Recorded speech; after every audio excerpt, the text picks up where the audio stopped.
3 days later, and Washington State finally has its senator. Incumbent Democratic Patty Murray survived a tough re-election fight. That's a winning woman candidate, which was something of an exception in this election. This could have been the big headline Wednesday morning. Year of the Woman.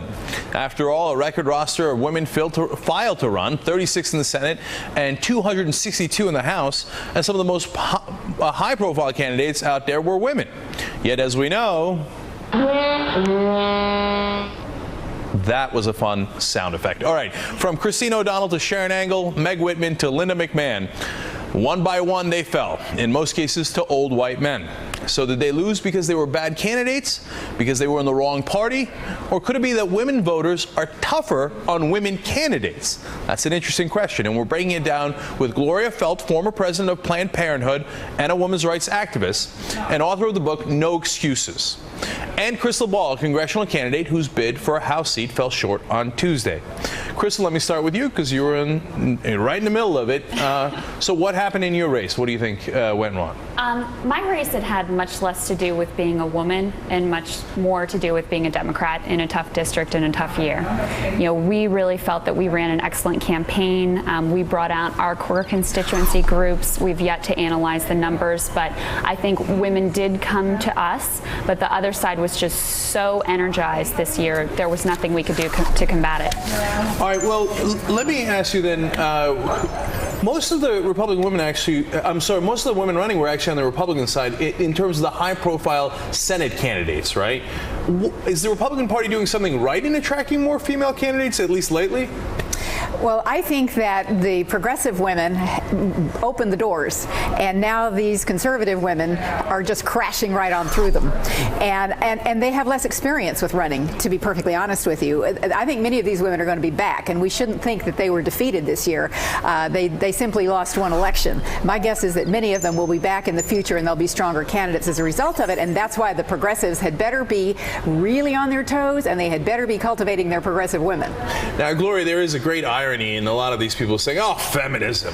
Like, they forget that it was not that long ago where women didn't even have the right to vote, right, and feminists got them that right, which they now bash, right? But that goes towards the point of, wait, are they in the wrong party? Like, would they stand a better chance of winning if they were Democrats? And of course, it's not guaranteed by any shot, but as Republicans, are they not appealing to a lot of those women voters? You know, I have to say that I think the most important thing is for people to run on the platform that they feel most passionate about.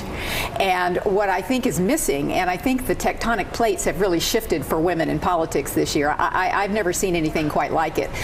What has shifted is that progressive women are the ones who are not being cultivated and who are not running in the numbers that they should be running in. And I think that's what we really need to be looking at. Yeah, Krystal, let me go to you on that. I mean, that's a good question.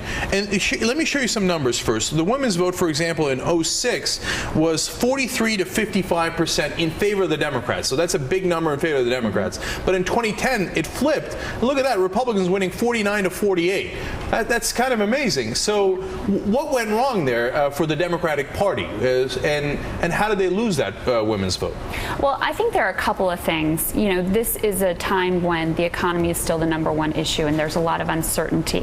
Women tend to be very concerned with those pocketbook issues. And I think, quite frankly, the Republican Party had a stronger message and were more disciplined in that message about how we're going to fight to get the economy back on track. That's unfortunate because Democrats should be the stronger party on the economy.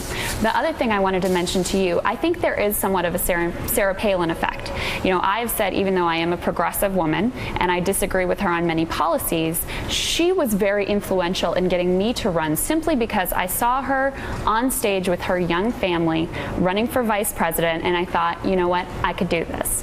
I think there are a lot of women on the right who felt that same way, and really that's why they decided to step up and run in part. Please don't tell me you're a mama grizzly. Okay, all right. I am not a mommy grizzly, but I am a mom. Okay, all right. Can I just add one thing here? I think we would be remiss if we didn't acknowledge that there was a lack of leadership from the top. And I think a lot of what women were running away from was what the rest of the electorate was running away from, which is they are so discouraged about the president's lack of just getting out there and saying, this is what I believe. This is, I mean, you know, that lack of moral certitude sends turns voters away from leadership. No question about that. That's an overall Democratic problem. It hurt Krystal in her race. It hurt Alan Grayson in his race. I talked to him about it. He made the same exact point yesterday on air. But let me ask you about women. You know, to go to your earlier point, should they run more unabashedly as women? Because right now, a lot of female candidates, like, they'll come out and say, oh yeah, I'll bomb Iran too. I'll bomb anybody, right? Just calm down. And maybe running as a woman might actually help you rather than trying to outmen the men. Absolutely. I think that one of the most brilliant things that Obama did during the campaign was to make the race speech. I think if Hillary Clinton had made the sexism speech at about the same time, I believe she might well be president today. I think that Hillary did do exactly what you're saying, and I think that women candidates often feel a real catch-22. And frankly, women have to deal with this. I talk about this a lot in my book. You know, if you're too tough, you're too tough. If you're not tough enough, then you obviously don't have the strength to be a leader. And so women still have a fine line that they have to walk. But you know what? We can do that. All right, Krystal, last question for you real quick. So how do you run more as a woman, if you will? Well, our campaign certainly provides an interesting example because I was faced with these attacks that I considered sexist, and we decided to call it out as sexism.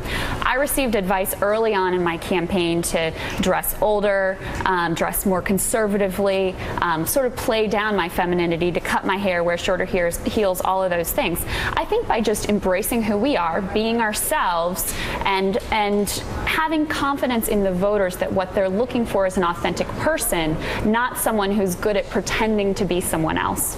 All right, great conversation. Thank you both so much. Thank you.